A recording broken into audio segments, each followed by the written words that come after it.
بسم اللہ الرحمن الرحیم۔ سیرت رسول صلی اللہ علیہ وآلہ وسلم، باب اول، 13واں حصہ۔ جب جناب وہب نے برا سے یہ بات کی کہ آمنہ کا رشتہ عبداللہ سے ہو جائے تو برا تھوڑا پریشان ہو گئیں اور کہنے لگیں کہ ایسا ممکن نہیں ہے، عبداللہ قبول نہیں کریں گے کیونکہ اطراف کے بادشاہوں سے کئی ایک رشتے آ چکے ہیں، لیکن عبداللہ نے انکار کر دیا ہے، ایسے میں وہ ہماری لڑکی کی جانب کب رغبت کریں گے؟ وہب کہنے لگے کہ آج میں نے ان پر اپنا ایک حق قائم کیا ہے، یعنی آج عبداللہ کی مدد کے لیے میں نے ان کو آگاہ کیا ہے، شاید اس سبب سے وہ میری دختر کے لیے راضی ہو جائیں۔ لہٰذا برا جناب عبدالمطلب علیہ السلام کے گھر آئیں۔ وہاں ان کا بڑے اچھے انداز میں استقبال کیا گیا۔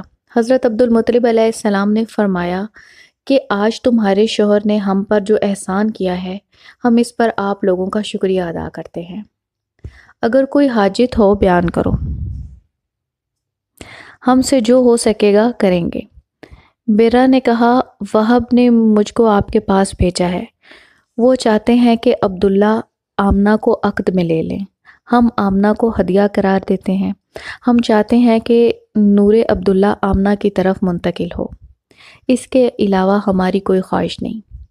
یہ سن کر جناب عبدالمطلب علیہ السلام نے عبداللہ کو دیکھا اور فرمایا، اگرچہ بادشاہوں کی بیٹیوں کو تم نے قبول نہیں کیا، لیکن یہ لڑکی تمہارے خاندان کی ہے، عقل و طہارت و دیانت میں مکہ میں کوئی لڑکی اس کی مثال نہیں ہے۔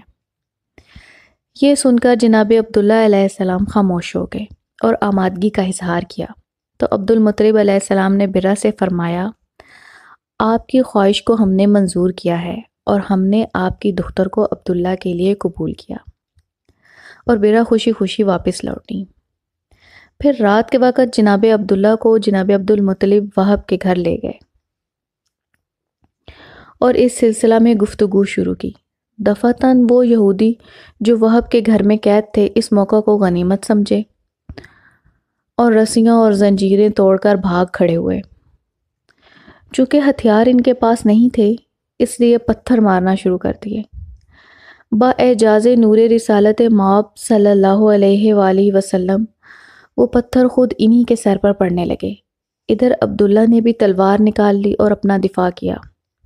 اس واقعے کے بعد جناب عبدالمطلب علیہ السلام نے وہب سے کہا کہ اب ہم اور تم صبح ہی انشاءاللہ پوری قوم کی موجودگی میں اس تقریب نکاح کو سر انجام دیں گے۔